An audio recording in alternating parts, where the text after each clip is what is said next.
Bonjour, bienvenue à notre rendez-vous quotidien pour la presse en ligne et en direct sur EBS. Nous sommes le vendredi 12 février. Nous partagerons avec vous l'agenda de la présidente en début de semaine prochaine. Mais bien entendu, la présidente présidera le collège comme chaque semaine. Les autres rendez-vous seront confirmés en tout début de semaine prochaine. Et avec ceci, je suis prêt à passer à vos questions. Et je passe la parole à Gerardo.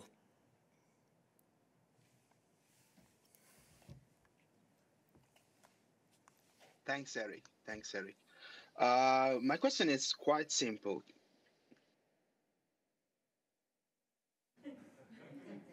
That is indeed a very simple question, Gerardo. We lost you. If you can reconnect. Hi, can you hear me? Yes, go ahead. Go ahead. Can you hear me? Yes, we can hear you. So the question is quite simple. I mean, I would like to know what is the current status of Russia's Sputnik vaccine in the EU regulatory approval system. I mean, have you been contacted by Russian manufacturers? Are you aware of any application for marketing authorization submitted to the European Medicine Agency, coming from their side, of course? I mean, where do we stand? Okay, thank you. Indeed, we get this question regularly. I will pass the floor to Stefan. Thank you very much for this question. You know that the EMA has issued a statement 2 days ago, on the 10th of February, regarding the state of play, and we've been in contact with EMA since the statement as well. And I can indeed confirm that the European Medicines Agency has not received an application, nor for rolling review, nor for conditional marketing authorization. So any reports out there that would state the contrary are clearly not correct. Thank you. Thank you, Stefan. I think that is a clear and unequivocal statement on our part, based on our contacts with the European Medicines Agency. So let us stay on issues related to health. Please only keep your hand raised if it is on this. Oliver, you have a question. Hello. Well, I mean, strictly speaking, it's on the recovery and resilience, the corona rebuilding facility. So if you want to deal with this separately, then I can come back later. Thank you very much. Yeah, well, let's see if there are other questions on health. I've noted your name down, Oliver. We'll come back to you. Any other health-related questions? Derek.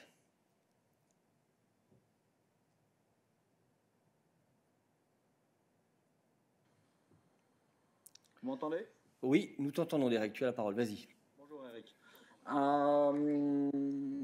Euractiv affirme dans son édition du jour que le Premier ministre tchèque, M. Babiš, a affirmé que son pays et 3 autres de l'Union européenne se seraient vus proposer par AstraZeneca de passer des commandes nationales de vaccins qui seraient livrées plus rapidement.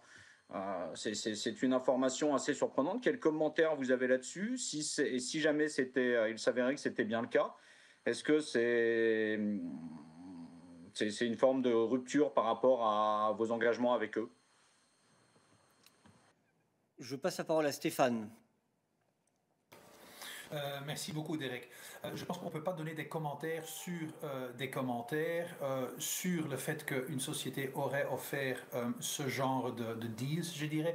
La seule chose que je tiens à souligner, c'est que, comme vous le savez bien, c'est que l'achat, la livraison des vaccins de notre portefeuille ont lieu dans le cadre de notre stratégie des vaccins qui a été établie déjà depuis mi-juin, et que cette stratégie est fondée sur le principe du travail conjoint entre États membres et Commission, et donc des négociations parallèles entre États membres et sociétés couvertes par notre portefeuille ne sont évidemment pas permises sous cette stratégie. Merci. Merci. On reste sur la thématique santé-vaccin. David. Oui, c'est un follow-up en fait à la question AstraZeneca et les déclarations du Premier ministre tchèque. Je voulais savoir si la Commission a été informée du fait que des intermédiaires donc des sociétés des pays du Golfe, dans le cas spécifique, ont offert à des gouvernements européens des millions de doses de vaccins AstraZeneca. Et si oui, est-ce que ces vaccins ont été produits dans l'Union européenne, vu que maintenant, théoriquement, vous avez le contrôle avec le mécanisme de transparence des exportations, pas seulement des exportations en cours, mais aussi des 3 mois précédents. Est-ce que ces vaccins, si vous êtes informés, ont été produits dans l'Union européenne? Merci. Je ne pense pas que nous allons être en mesure de répondre à cette question. Je passe d'abord la parole à Stéphane pour voir s'il a des éléments et ensuite, sinon, à Myriam. Oui, en effet, je pense de notre côté, non, je n'ai pas vraiment des éléments à apporter. Il y a beaucoup de spéculations peut-être dans la question qui a été posée. Est-ce que X ou Y aurait eu lieu? Ce que je peux dire, c'est que évidemment, nous restons en contact, les États membres et la Commission et les sociétés avec lesquelles on a un contrat dans le cadre du Steering Board, par exemple. Nous, le point principal, ou je dirais la priorité principale pour nous tous, c'est d'assurer que les livraisons des doses peuvent avoir lieu en conformité, évidemment, avec toutes les règles qui s'appliquent. Donc, en conformité avec le contrat, en conformité avec toutes les règles qui pourraient s'appliquer dans le domaine. Mais c'est une situation, évidemment, que nous continuons à suivre, mais à ce stade-ci, je ne pense pas que je peux ajouter beaucoup plus. Merci. Je passe la parole à Myriam. Bonjour, mon caméra marche pas, mais je pense que vous m'entendez. Je n'ai rien ajouté, malheureusement. Désolé, David. Je vois que tu as un follow-up. Oui, juste un follow-up. Donc, vous ne pouvez pas dire si les gouvernements qui ont été approchés vous ont informé de ce qui s'est passé, en fait. Parce que je n'ai pas de raison pour douter des déclarations du Premier ministre tchèque. Donc, je voulais juste savoir, est-ce que vous avez été informé ou pas de ce qui s'est passé? Merci. Par rapport au fait que AstraZeneca aurait offert de négocier des contrats spécifiques avec ses gouvernements? Non. Le Premier ministre...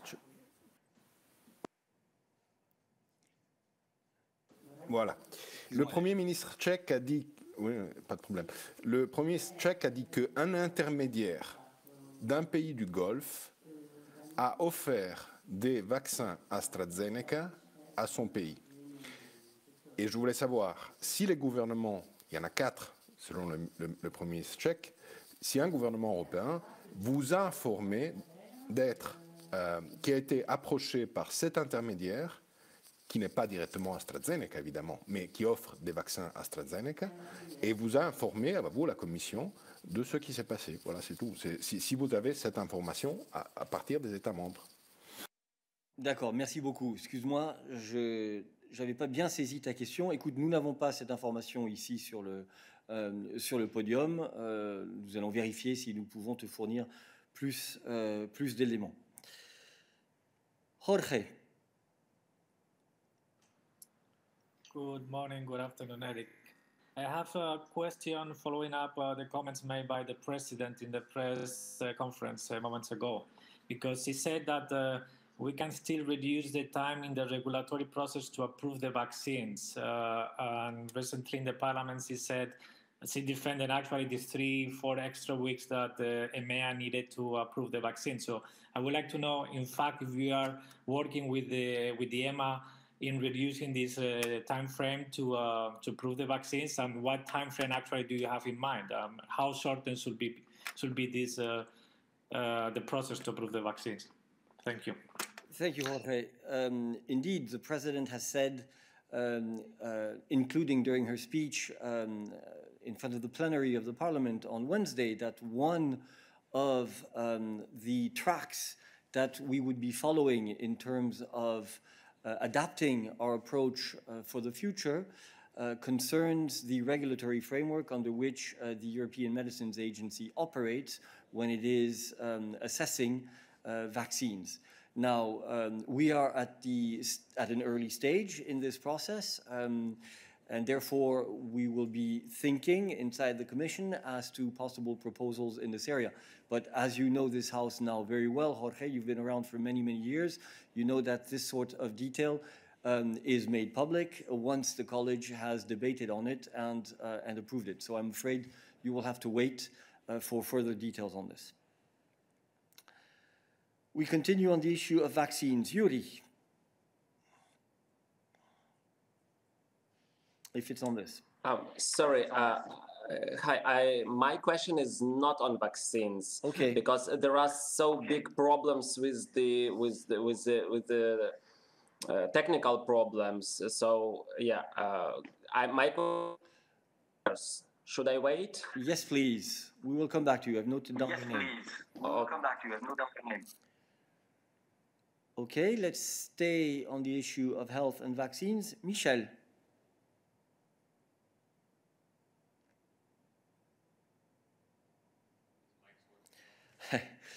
We are having issues today. Michel, your mic source seems to be a problem. I have pressed speak. Do you hear me? Go ahead, it's working now. All right. My question is on the vaccination strategy and the goal to vaccinate 70% of the adult population by summer. If I remember correctly, Vice President Skinas said a few weeks ago that end of summer might be the end of August. The President just said in the European Parliament that it is the 21st of September. I'd like to know which deadline is accurate. Thanks. Well, the end of summer that we are referring to and that the President referred to, obviously, is the one that holds, 21st of September. Tommaso.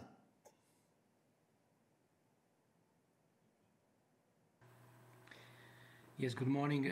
Thank you for taking my question. Don Lavotti, the Kronos Italy. It's just a follow-up to the question asked by my colleague David Carretta. Because also in Italy there is evidence of this kind of, I don't know how to call it, as a black market or a parallel market of vaccines. Because I've read on the Corriere della Sera that the Italian authorities were approached by an intermediary from Brazil who offered AstraZeneca vaccines for a price hovering between 15-20 euros per dose, which is a lot of money compared to what the EU paid. So I just wonder if the Commission is going to investigate and assess if there is a parallel or black market for vaccines which have been approved in the EU, because I mean, that might be a problem, because if there is a black market or a parallel market, usually these markets are fueled by the companies, not by others. Thank you. Thank you very much. The first thing to say is that everybody should be extremely careful when we're talking about vaccines, because as the President has said, this is about injecting an active substance into human bodies. So you want to make 100% sure that the channels through which you are purchasing vaccines are completely legitimate and transparent. And this is why we have a process in place at the European level that basically coordinates the production and supply of vaccines to member states. Anything which is outside of that channel needs to be looked at with extreme caution. Now we know from the first phases of the pandemic. Remember events back last year in the spring that many fraudulent products appeared on the market when it came to masks and other protective equipment. So this is obviously something that we are very attentive to, and concerned about, and that we are keeping a close eye on, obviously, with our colleagues in OLAF. So OLAF is obviously looking into any possible threat when it comes to counterfeit vaccines. It's a slightly different issue from what you are saying, which is the black market, but as we know, the risks exist when you are operating on the black market, that you would end up with products which are not the real stuff, basically. So we are watching this attentively. Quentin. Oui, bonjour Eric, est-ce que tu m'entends? Oui, vas-y. Oui, vas-y. Bon, bah, tu as déjà répondu à ma question, parce que ma question partait un peu sur le rôle de l'OLAF dans ça, sur la question au niveau des vaccins. Et donc, si j'ai bien compris, l'OLAF peut intervenir sur les questions des vaccins produits de manière frauduleuse, mais ne peut pas intervenir sur la question du marché noir. Parce que c'est ça que je ne comprends pas, ces subtilités, parce que l'Union européenne donne quand même de l'argent pour la production industrielle. Donc, il y a quand même aussi une responsabilité peut-être des industriels à garantir les bonnes livraisons, quoi. C'est ça que je ne comprends pas. Non, excuse-moi Quentin. La question qu'on m'a posée portait sur le marché noir et moi j'ai attiré l'attention sur le fait que le risque qui nous préoccupait le plus, parce que c'est évidemment le risque principal en matière de santé, c'était celui de produits frauduleux, ce qui ne veut pas dire que la question d'un marché noir pourrait ne pas concerner l'OLAF. Simplement, pour l'instant, ce que je disais, c'est que d'après les informations que j'ai, l'OLAF est active sur le front des vaccins potentiellement frauduleux. Bien entendu, ensuite, comme tu le sais, nous avons un certain nombre de contrats de préachat, Advanced Purchasing Agreements, avec des entreprises européennes pour la fourniture à l'Union européenne et aux États membres de vaccins. Et donc, nous pensons que les États membres pourront obtenir les vaccins dont ils ont besoin et devraient donc se concentrer sur les canaux de distribution officiels qui ont été mis en place. Y a-t-il d'autres questions pour nous sur les dimensions vaccins et santé? Je n'en vois pas et donc je reviens à la question de Oliver sur le RRF.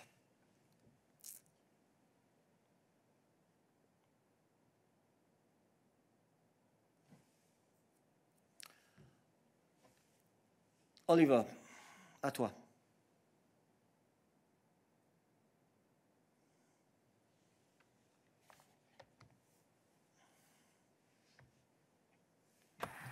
Hi, hello. Now it works. Yeah, hey, I have a question concerning the projects the member states. Sorry. We lost you. You're back on. Sorry, I pushed the wrong button. I'm here alive. I'm not a cat, so everything is good. I have a question concerning the projects the member states are submitting, and I'd like an answer as untechnical as possible. There's a worry that many of the projects coming from all sorts of countries are not really going to help in the greening and the digital, transition, but actually just rather recycled public projects they wanted to conduct anyway, and that they're happy to see funded now by the EU. And one of the most jarring examples is possibly from the country we all know very well, Belgium, where the Belgian government wants 60 million euros in its own plan de relance to have the Palais de Justice finally renovated.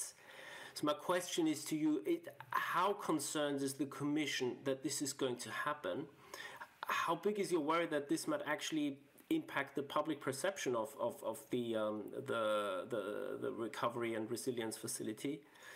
And what do you intend to do if a member state comes up with something like this? I mean, more concretely, is renovating the Palais de Justice something that should be funded through these means? Thank you.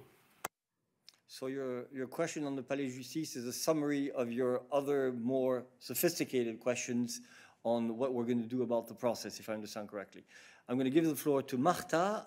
I don't think she will give you an answer now on the Palais de Justice, but I'm sure she can give you an answer on the more general questions that you have asked.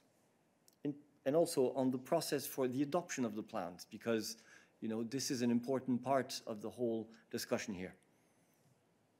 Marta. Indeed. Thank you very much, Eric. Indeed, I'm happy to answer the sophisticated questions that Oliver asked. I think we've said that many times, but I'm happy to stress again that we have set very ambitious targets for member states when it comes to the digital and the green transition, and to be basically achieved through the recovery and resilience plan. So just let me recall that member states are required to submit both reforms and investments that respond to the 20% target on the digital front and 37% target on the climate front. So clearly this is something that will have to be complied with in the recovery and resilience plans by all member states, and member states will have to clearly justify and explain how those targets are achieved with each and every project and investment. In addition to that, let me attract your attention to the fact that today we have published also our guidance on the respect of the do no significant harm principle. So obviously each and every project or measure will be screened against this principle, meaning that they cannot do harm to environmental objectives. And again, we have set out a clear guidance to member states on how they can indeed prove that this is not the case.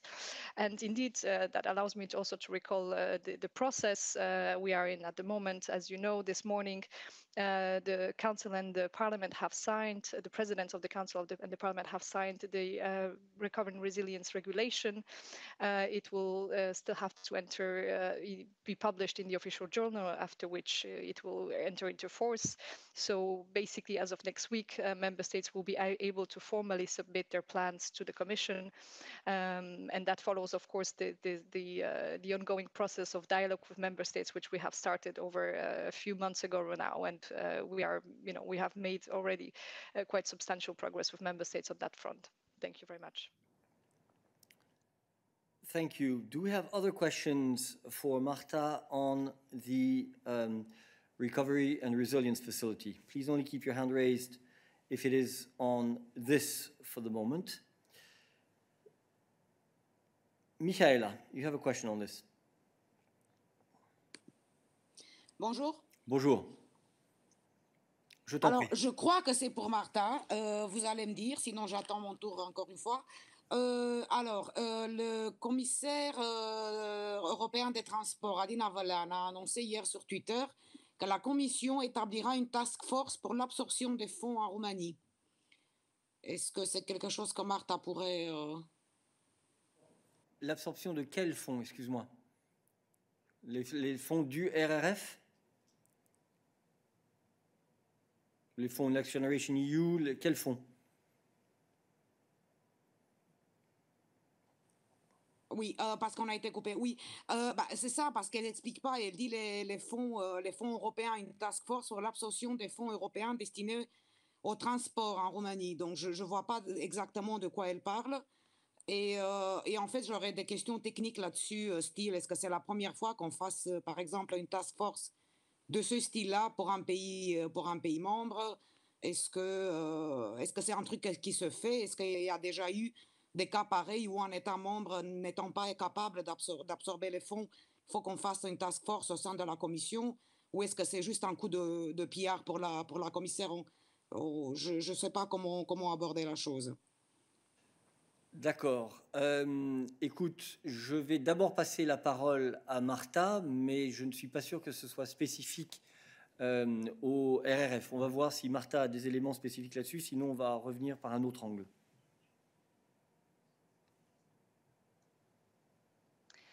Merci pour cette question. Effectivement, je viens de voir le tweet de la commissaire Vălean. Elle parle de fonds sur les transports.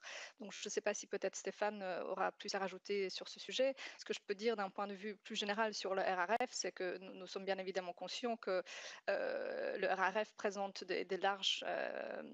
une large somme d'argent pour les États membres pour qu'ils puissent les absorber dans un état, dans un moment assez court.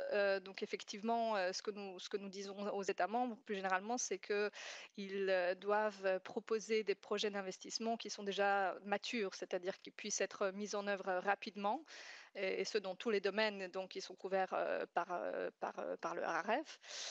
Et également, ces mesures d'investissement doivent être accompagnées de réformes qui ont justement pour but à faciliter le déploiement des investissements le plus vite possible.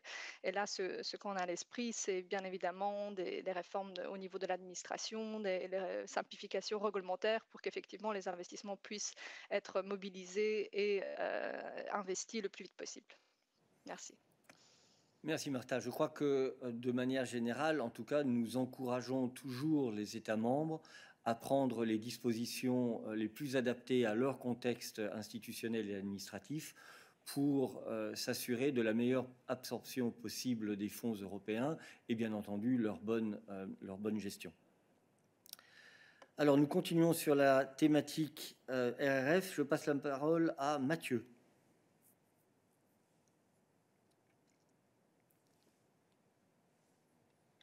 Bonjour.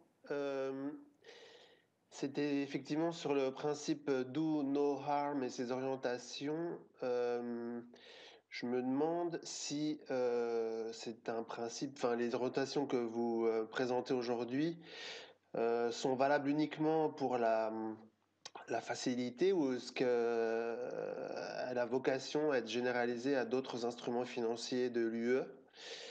Et puis, est-ce que vous attendez, est-ce que vous allez vous préparer d'autres orientations sur la facilité RRF ou est-ce que ces orientations sur le principe do no harm sont les dernières que vous soumettez aux États membres? Merci. Merci. Martha. Merci beaucoup Mathieu pour ta question. Effectivement, ce que nous avons présenté aujourd'hui sont donc des lignes directrices qui sont spécifiques à la facilité de reprise et de résilience, donc elles ne concernent pas d'autres instruments parce que c'est des lignes directrices qui ont été prévues par le règlement lui-même. Donc nous faisons donc réponse à la base légale. Je n'ai pas d'informations sur d'autres types de lignes directrices qu'on pourrait publier. Comme tu le sais, nous avons bien évidemment également publié plus généralement des lignes directrices pour les États membres, comment préparer les plans de relance et de résilience. Et ça, on a fait une mise à jour récemment justement pour refléter l'accord qui a été trouvé par le Parlement et le Conseil. Merci. Merci Martha. On continue sur le même sujet. Catherine. Hello. Again, it's a question for Marta, of course, but it's about procedure again.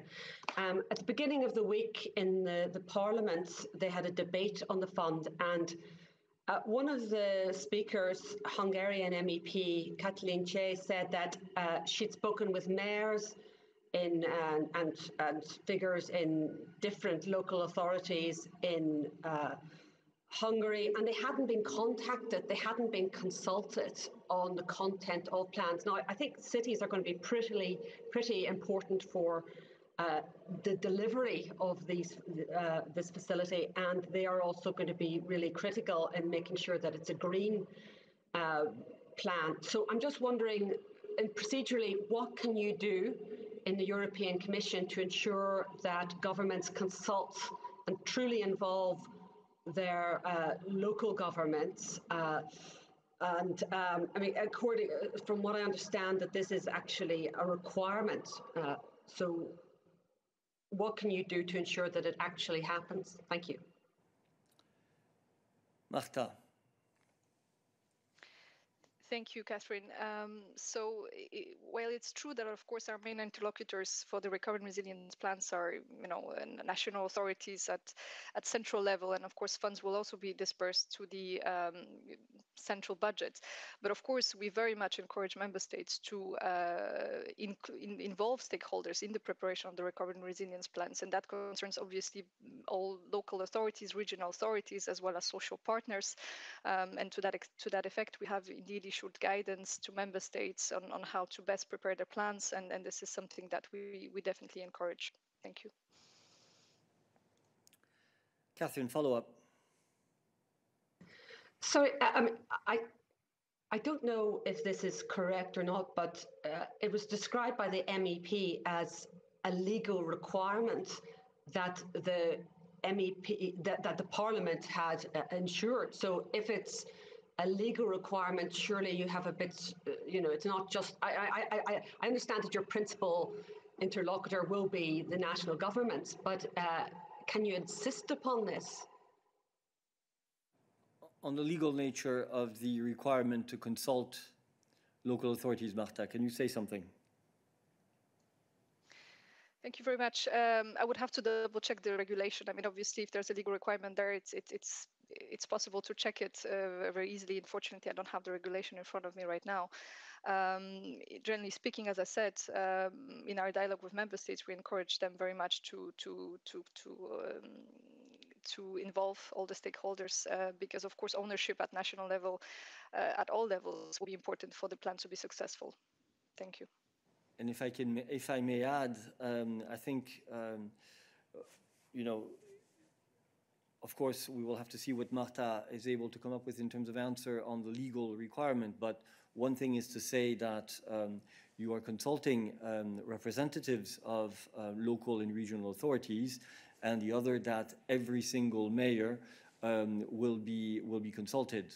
In a country like the one I know best, where you have 36,000 different communes, obviously you're going to have to go through representative structures, for example. And the president some time ago participated in a VTC with representatives, in fact with the presidents of the autonomous regions of Spain and one of the organizations, if I remember well, that represents municipalities. So I would suppose that there are different ways in which you can organize this consultation process. But as Marta was saying, indeed, we consider that it is an important dimension of the process to be able to take into account the local dimension when drawing up the recovery plans. Okay, do we have other questions on the RRF? I see one hand raised from Brahim. Is it on this? Is it on this? Yes, may I? Go ahead. Go ahead. Thank you for the floor. I would ask, so far, how many member states have ratified the decision, ratified own decision resource? The own resources decision ratification, yes, a handful, if I remember well. Marta. Or actually it's Balázs, and he's showing me 6 have ratified it, exactly. 6 countries have ratified it until now, Brahim. Okay, I see no further questions for us on this, so I go back to Yuri.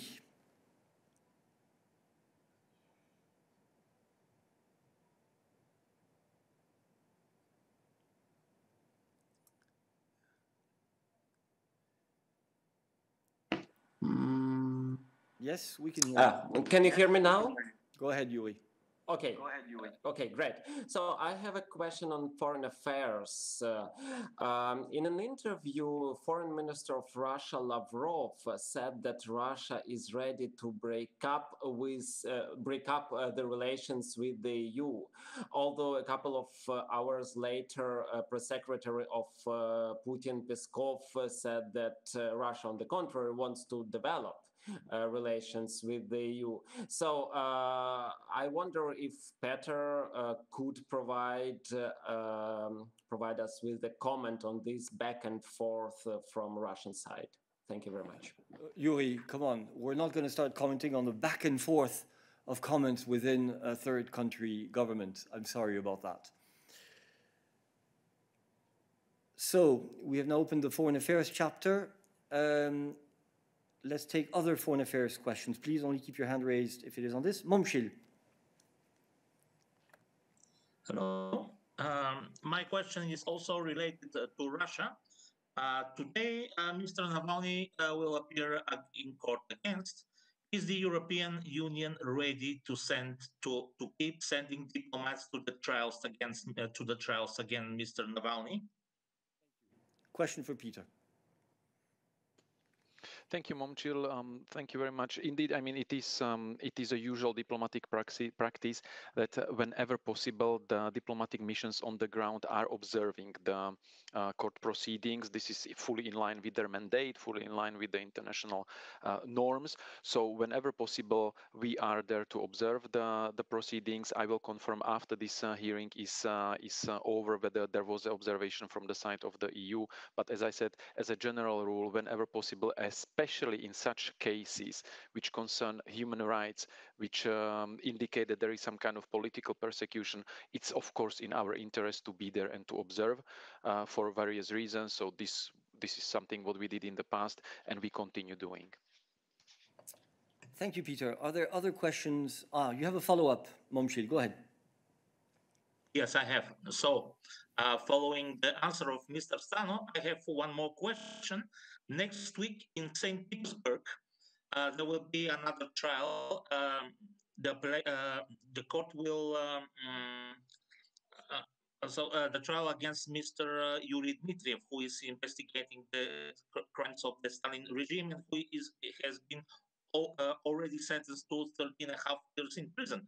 Is the European Union ready to send diplomats to this case also, because there are also violation of human rights, and taking into account that in St. Petersburg there are a lot of diplomatic missions? Thank you, Momchil. Indeed, the case of Mr. Dmitriev is one of those which we are following very closely. If you remember, in the past, we have always reacted very strongly in cases when he was detained, when he was sentenced, when his appeal was treated. So there, of course, our position is very clear and we follow up with concrete actions on this case. It is unacceptable what is happening to this gentleman for his work, for his enlightening work. And as I said, the rule and the practice is that whenever possible, we always try to observe such trials, especially when it comes to possible human rights violation and misuse of the judiciary for political purposes. But again, we don't have the habit of announcing it ahead. But when the proceedings, when the specific hearing is finished, we are always happy to confirm whether it was possible for us to be there.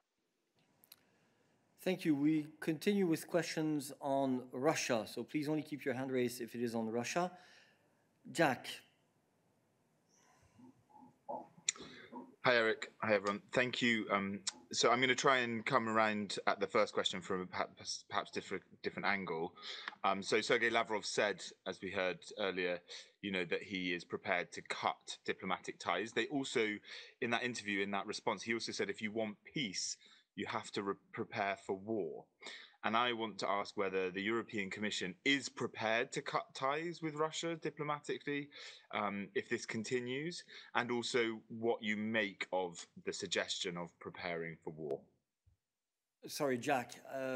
So we should be prepared to cut ties with Russia because Russia, the Foreign Affairs Minister of Russia said that he wanted to cut ties with us. I mean, it's not the same thing. We have never said in any way that we were preparing to cut ties with Russia. So I'm not quite sure I get the gist of your question. Ahead after this, I mean, I wonder. Okay, let's go from another angle then, yes, if please. You're unwilling to answer this. Let's say, do you now feel, hearing comments like that after this sort of broadly, unsuccessful trip, as a lot of people have accused Mr. Borrell's trip of being, do you now feel that the European Union is on the back foot against Russia? Peter. Thank you very much. Thank you, Jack. And maybe let me clarify one thing that you know our policy that we usually don't respond to specific remarks or individual remarks as they are interpreted in the media. We noticed what Mr. Lavrov was quoted as saying, and we noted also what Kremlin later on tried to clarify what he actually meant. But regardless whether he said one thing or another, regardless whether Kremlin tried to backtrack on it or clarify it, what is important for the European Union is the following. The current state of relations between EU and Russia is not good. Actually, it reached a low point. It was said very clearly by the HRVP in Moscow. What is also very clear is the Russian response or Russia's idea about how they want to advance these relations. For that, we don't need an interview by foreign minister to local media. For that, we got clear indication and clear response in the way how they responded to the initiative of HRVP to see whether they are willing to reverse the negative trend in our relations. So whatever Russia is doing is basically underlining their idea how they want to shape the relations with the European Union. What is important for us is few principles. How do we want to shape our relations with Russia, with any outside partner, with any neighbor? Well, we shape it based on values. We shape it based on our interests. We shape it based on the respect for international law and based on the respect for commitments we took on ourselves, stemming from the membership in international organizations and from respecting the international law. And we do it based on the principle of good neighborly relations. And this is something that was also conveyed by HRVP Borrell to Minister Lavrov. And this is our overall framework in developing relations with our partner. Mutually beneficial cooperation whenever the other side is ready for such a cooperation and for such a dialogue. And Russia apparently made quite clear whether they are ready or not. They indicated that they are not really willing to go in this direction through various messages, not only through one interview. Anna, you have a question on Russia.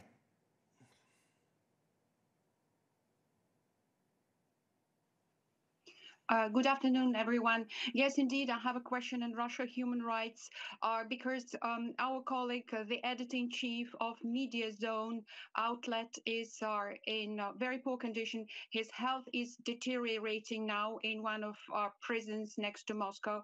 And I would like to have absolute reaction of the European Union because everybody is very concerned and it's an urgent problem because it was a promise that something would be done about his conditions, but apparently they're mounting up to torture and still nothing is done. And we don't know what actually happens with him because he doesn't have any medical care.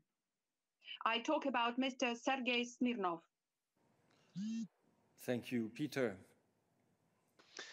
Yes, indeed, Anna, thank you very much. Yes, we are aware about the situation of Mr. Smirnov and also his colleague Svetlana Prokopieva, and we reacted already to this event, to the events in both cases this week, where we basically said that what the Russian authorities are doing against these two journalists is absolutely unacceptable. This is something that it's perceived as yet another blow to media freedom and to the job of journalists who are trying to do their job, and they are persecuted with the judiciary for the fact that they are doing their job. And so this is infringing on the media freedom. We called on Russian authorities to respect the freedom of the media and said that this is unacceptable to see the continued pressure on independent journalists and all those professionals who are trying to do their job in order to use the basic principle of freedom of the media. So this is just adding to very unfortunate developments and events in Russia that are showing the shrinking space for the civil society, the shrinking space for the independent media, and backtracking on the side of Russia on their international obligations. And we will not be quiet about it, and we convey our view on this to the Russian partners as we did on previous occasions. So of course we follow the situation of Mr. Smirnov, and we call on Russian authorities to respect the freedom of media and not to treat journalists the way how they do. Thank you. Nicolas. Oui, bonjour à tous. J'avais deux petites questions sur les sanctions, si vous me permettez. Je voulais savoir quelle était la réaction du côté de la Commission et du SAE, parce que c'est les deux côtés, sur l'arrêt du tribunal concernant le PKK, donc le parti autonomiste du Kurdistan, qui estime qu'en gros, pour aller vite, vous n'avez rien respecté dans la motivation, vous avez mis quelqu'un depuis des années sur la liste sans aucune justification.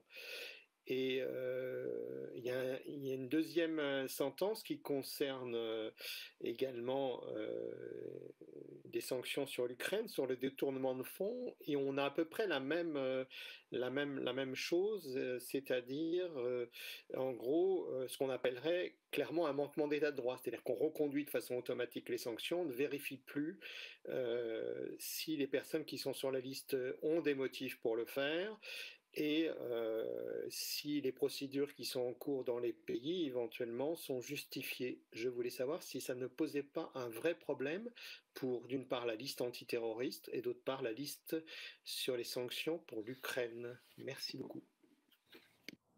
Merci. Tu parles de jugement de la Cour européenne de justice, j'imagine. Je passe la parole à Peter. Oui, bien sûr.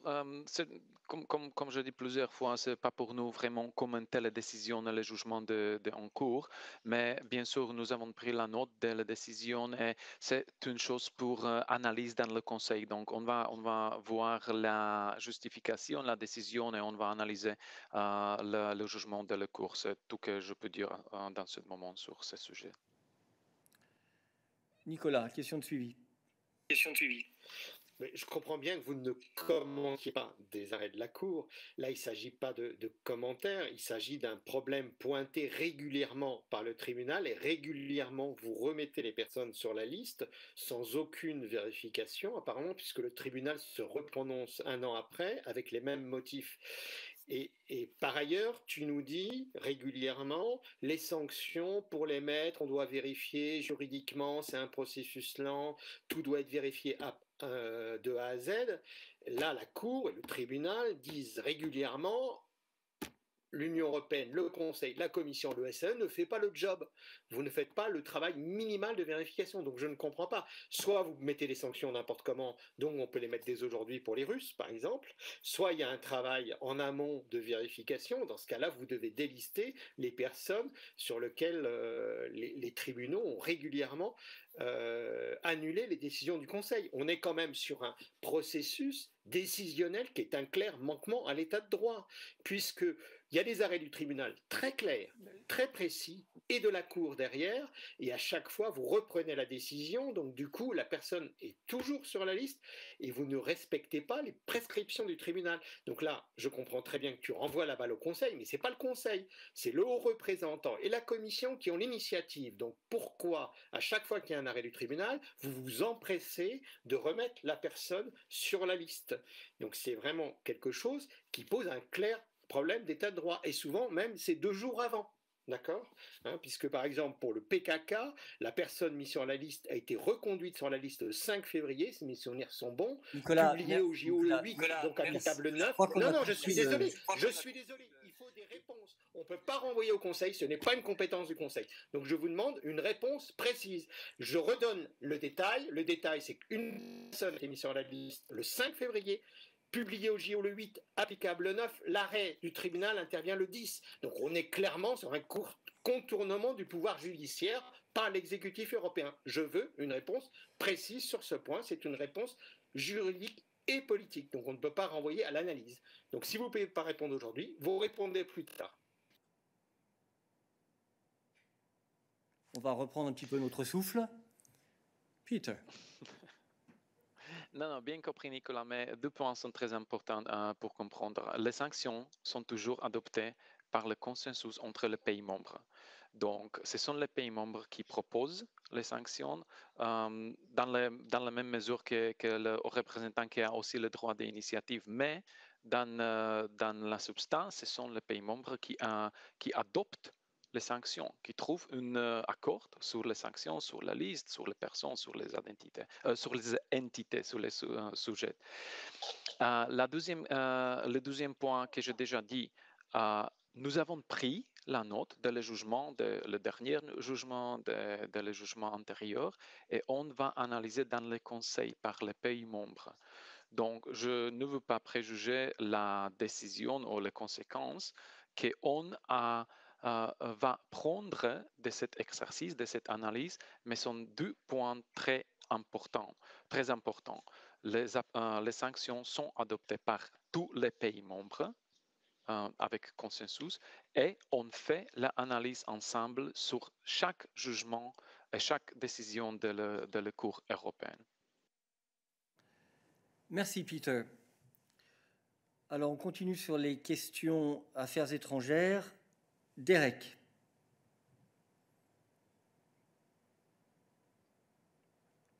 Vraiment. Une question sur la fermeture des frontières de la Belgique. Est-ce que je peux la poser maintenant parce qu'il faut attendre? Je ne sais pas, tu considères que la Belgique est un pays étranger à l'Union européenne? Je ne pense pas, donc si tu permets, on reviendra. Je ne sais pas, visiblement la Belgique a l'air de se considérer comme un pays étranger à l'Union européenne puisqu'elle ferme ses frontières contre l'avis de tous ses partenaires. C'est une interprétation de la Commission européenne. C'est une interprétation. Okay, donc, j'attends. Je pense que tu attends, on reviendra vers toi ultérieurement. Laisse-nous terminer le chapitre relations extérieures réelles. Christian.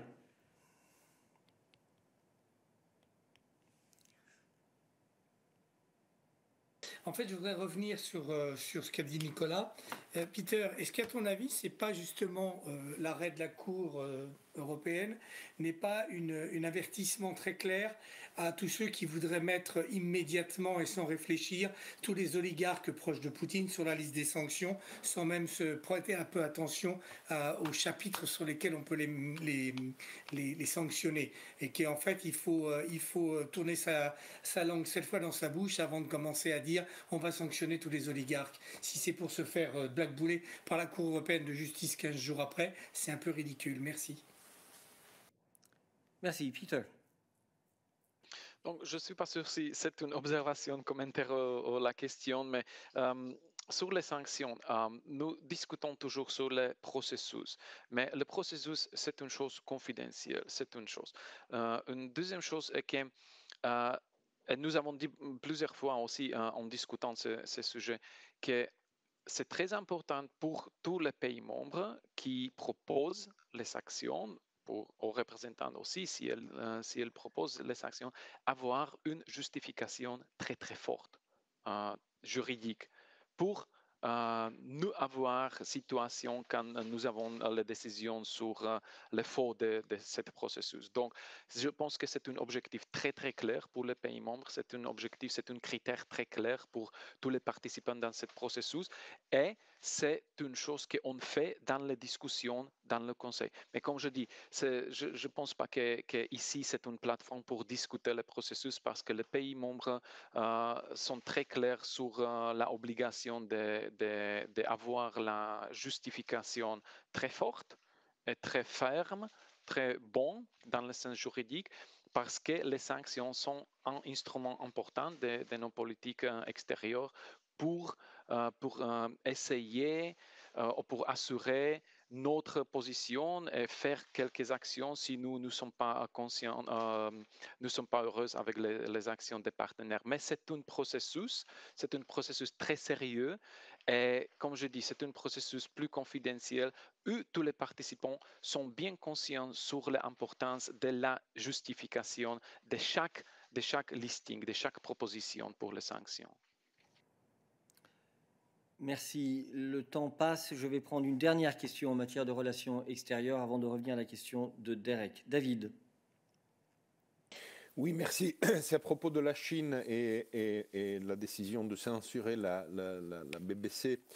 J'ai vu qu'il y a une réaction, si j'ai bien compris, j'ai vu Twitter, donc une réaction du porte-parole, mais je voulais savoir aussi si dans l'accord sur l'investissement que vous avez conclu avec la Chine le 30 décembre, il y a des dispositions qui garantissent les médias, entre guillemets, européens qui opèrent en Chine. Ça serait une question pour Myriam. Oui, merci. Sachant... L'accord d'investissement Oui, pardon, couvre sachant les que bien entendu, on parle des médias de l'Union européenne. Vas-y, Myriam. Oui. Oui, je voulais juste dire que dans l'accord d'investissement avec la Chine, on couvre les investissements des deux côtés, mais c'est vrai qu'il y a certaines exclusions pour des secteurs qui sont considérés comme sensibles, comme par exemple les secteurs audiovisuels. Alors, je dois regarder en concret votre question, mais je dirais qu'en principe, ce n'est pas couvert.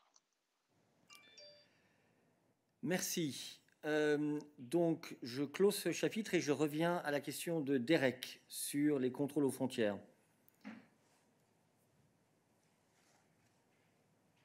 En Belgique. Derek.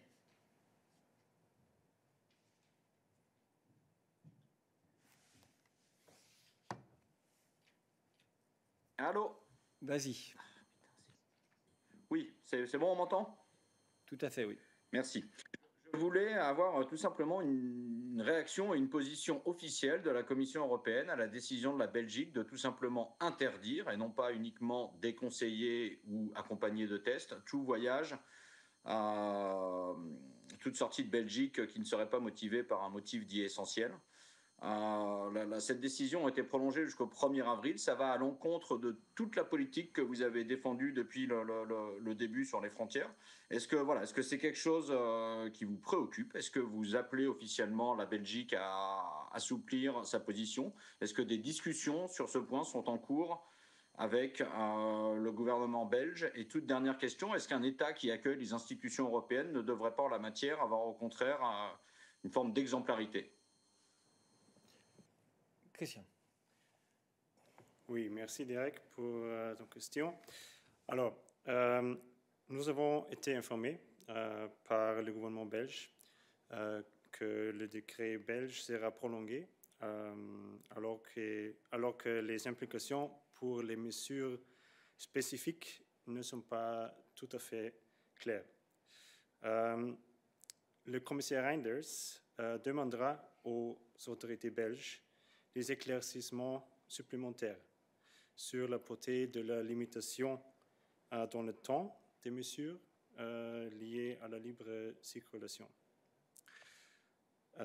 Et aussi, sur la portée et la limitation, pardon. Selon le droit européen, les restrictions à la libre circulation pour protéger la santé publique doivent toujours être proportionnées et non discriminatoires. Pendant qu'il est nécessaire, comme nous avons dit, et tout le répété, de décourager fortement tous les déplacements, les voyages non essentiels, particulièrement, dans les régions rouges foncées, nous devons éviter les fermetures des frontières ou les interdictions générales de voyager. Alors, comme nous l'avons dit, nous examinons donc les mesures introduites par un certain nombre d'États membres qui aussi, et ces mesures soulèvent certaines inquiétudes de la part de la Commission, et cela inclut aussi la Belgique. Merci. Y a-t-il d'autres questions pour Christian sur ce sujet? Derek, tu demandes un follow-up. Je ne vois pas ta main cependant, mais vas-y. Question très simple, tu as dit que selon le droit de l'Union européenne, les restrictions de la liberté de circulation pour raisons de santé doivent être proportionnées et non discriminatoires. Est-ce que les mesures adoptées par la Belgique sont proportionnées et non discriminatoires? Et le cas échéant, qui doit répondre à cette question? Mais je crois que Christian a répondu que nous avions des questions sur justement la portée et la nature des mesures qui ont été adoptées par la Belgique et que nous étions en contact avec eux pour obtenir les clarifications nécessaires. Donc c'est un sujet sur lequel nous sommes en train de travailler pour le moment. Alors, je vois une autre question sur les frontières qui concerne l'Allemagne. Eric.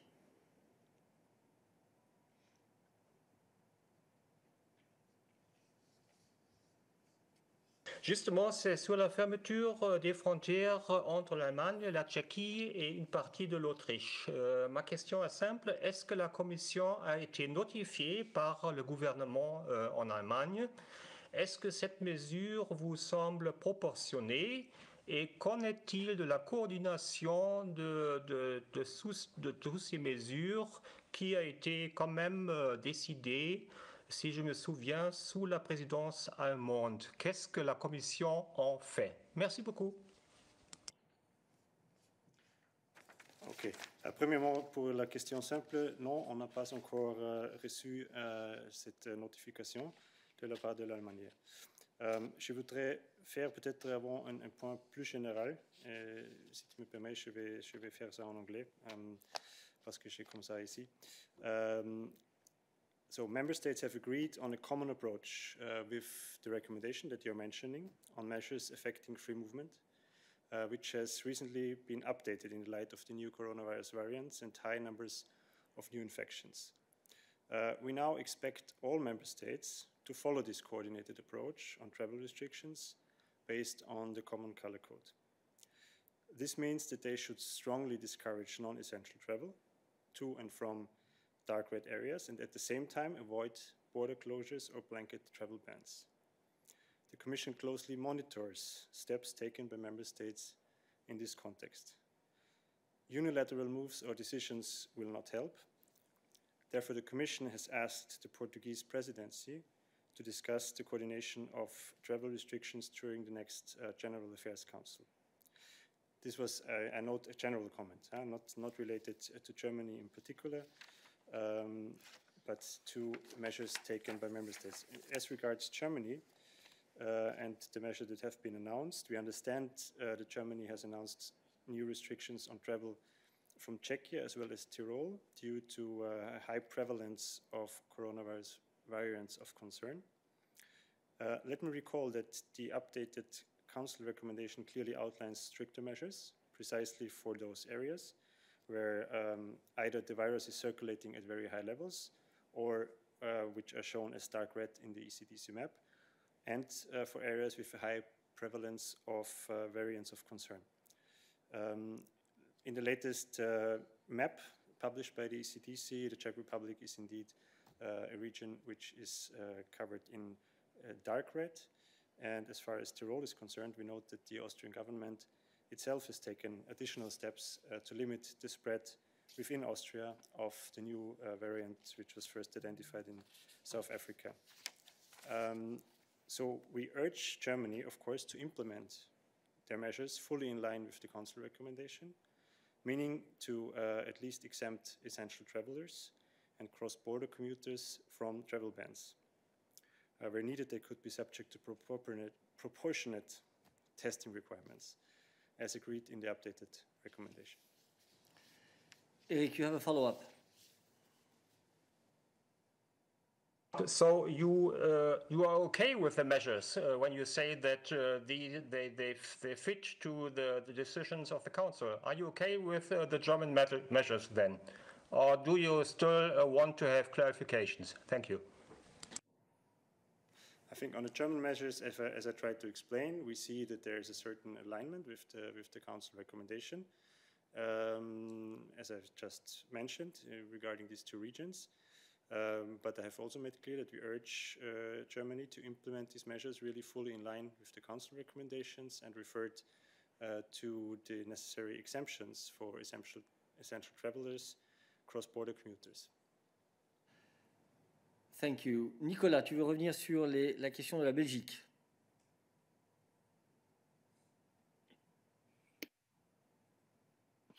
Oui, tout à fait, tout à fait. Merci Christian de ces éclaircissements. Si je peux juste me permettre, ça serait pas mal d'avoir la réponse en français parce que je pense que Christian, tu m'as fait la même réponse en anglais il y a 2 jours. Je pense que depuis ce temps, tu as pu traduire la question. Sinon, si vous voulez, j'ai un Google Translate qui peut vous faire la traduction assez rapidement et je pourrais vous la lire la fois prochaine.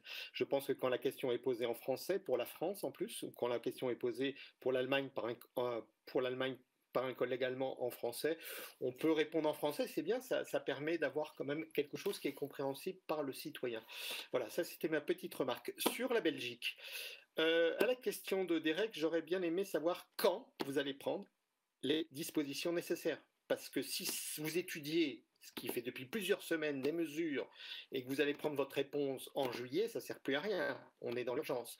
Deuxièmement, sur le passage aux frontières, j'ai testé puisque je viens de Bruxelles et je suis dans les Alpes. Voilà. Donc, pour passer, il faut 5 papiers. Alors, une attestation de l'employeur, mais il faut un employeur établi en Belgique avec un numéro belge. Voilà, il est marqué Belgique, il n'y a pas possibilité de remplir le formulaire autrement. Il faut ensuite une déclaration sur l'honneur. Côté français, il faut une autre déclaration sur l'honneur, un test Covid et bien sûr, comme vous dépassez le couvre-feu qui était 18 h, une autorisation de dépasser le couvre-feu avec une attestation de l'employeur. Donc on est quasiment presque à 6 papiers d'ailleurs. Est-ce que vous trouvez que c'est normal, ce tel déploiement de paperasse, qui ne sont bien sûr pas coordonnés parce qu'un papier du côté belge ne correspond pas au papier du côté français, on pourrait peut-être avoir un formulaire commun, et est-ce que vous pensez qu'effectivement, ce qui s'assimile à une vraie fermeture des frontières, puisque les policiers sont là dans le train pour vérifier, les policiers sont à l'entrée de la gare pour vérifier, est-ce que tout ce déploiement policier est proportionné aux mesures de prévention de la santé pour des professionnels? Ah, Nicolas, j'attends ton papier qui va appeler à un renforcement des compétences de l'Union européenne, de la coordination des mesures nationales dans le domaine de la santé. C'est quelque chose que nous serons vraiment très très contents de lire, car il est évident pour nous tous que depuis le début de cette crise, nous essayons de faire en sorte qu'il y ait effectivement au niveau européen la plus grande coordination et la meilleure intégration possible des différentes mesures. Malheureusement, nous sommes dans l'Union européenne telle qu'elle existe et non pas telle que beaucoup d'entre nous ici en Europe souhaiterions qu'elle fonctionne. C'est un projet en devenir et donc, tu le sais aussi bien que nous vivons dans un système où effectivement un certain nombre de prérogatives, et on a eu l'occasion de le dire ici de très nombreuses fois, sont dans les mains des États membres. Et effectivement, nous appelons les États membres régulièrement, et tu le sais, à se coordonner de la manière la plus étroite possible sur les mesures qui sont prises en ce qui concerne le passage des frontières, la circulation en Europe, les mesures sanitaires, etc., etc. Mais je crois que nous sommes tous d'accord pour dire que, à l'heure actuelle, il y a certainement encore une marge de progression dans notre capacité, tous ensemble, à faciliter la vie des citoyens. Je suis désolé, mais il est déjà 13h13 et je vais bientôt clôturer ce midday. Donc, je vais prendre une dernière question sur ce sujet et ensuite nous passerons à d'autres thèmes. David. Oui, excusez-moi Eric, mais vous avez des compétences sur la libre circulation des personnes. Vous avez des instruments. Ils s'appellent procédure d'infraction. Pourquoi vous n'utilisez pas cet instrument quand il y a des contrôles, des fermetures généralisées, etc.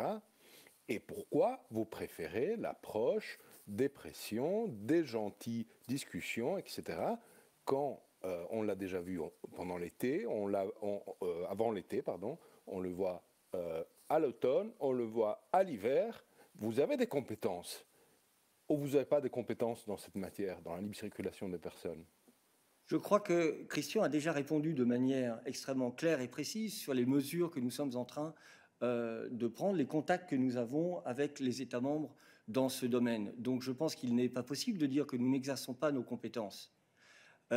Simplement, ce que j'essaye de faire, c'est un point un peu plus politique, David, qui est le fait que bien que nous exercions dans la mesure de nos possibilités, nos compétences juridiques, et celles-ci ne sont pas instantanées, tu le sais très bien, comme moi, dans beaucoup de domaines, il y a un point politique plus général qui est celui sur lequel nous insistons, c'est que face à une pandémie qui se développe et qui n'arrête pas d'évoluer, ce qu'il nous faut avant tout, c'est la coopération des États membres.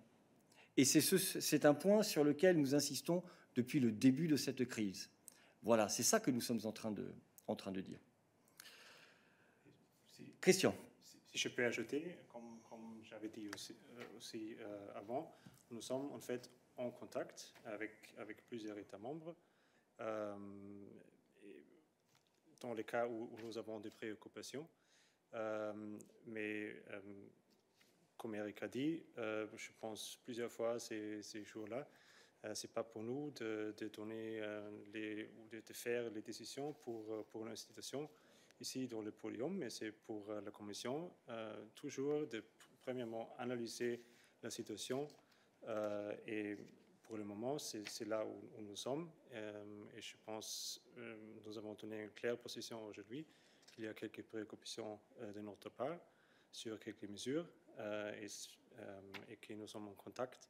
Et aussi, concrètement, il va y avoir une discussion, nous avons demandé une discussion dans le cadre de prochaine General Affairs Council. Conseil Affaires Générales. Alors, la dernière question là-dessus, c'est quand est-ce que les questions ont été posées à la Belgique et alors avons-nous donné un délai pour répondre? Christian. Pardon. Dernière question pour toi. Quand est-ce que nous avons posé des questions à la Belgique sur leurs mesures et quelle échéance avons-nous donné pour répondre à aux questions? OK. Alors, nous étions informés de la part de la Belgique, je pense, hier soir. Alors, c'est tout très, très fraîche. Donne-nous un peu de temps, mais ça, on va en tant que je sache, prendre contact rapidement avec les autorités belges et je peux vous tenir au courant. Mais je n'ai pas une concrète date concrète. Voilà, donc il n'y a pas de date concrète que nous pouvons te donner pour le moment, Nicolas. Merci. Y a-t-il d'autres sujets pour nous aujourd'hui? Nicolas, tu as une question sur un autre sujet. Oui, non, mais je voulais savoir, est-ce que le commissaire Renders, qui est belge, qui est libéral, qui est en fait très proche du gouvernement belge actuel, donc du Premier ministre et des principaux responsables, est vraiment compétent et est-ce qu'il n'y a pas un conflit d'intérêts très clair sur cette question-là? Est-ce qu'il ne vaut mieux pas que dans ce cas-là, il se déporte comme on le fait d'habitude et que ce soit un autre commissaire qui réponde, par exemple? Là, je te renvoie au traité et à la dépendance des commissaires dans le travail qu'ils effectuent au sein du collège. Y a-t-il des questions pour nous sur d'autres sujets? Je n'en vois pas et donc je vous remercie pour votre participation et nous nous reverrons lundi ici en salle de presse. Bon week-end.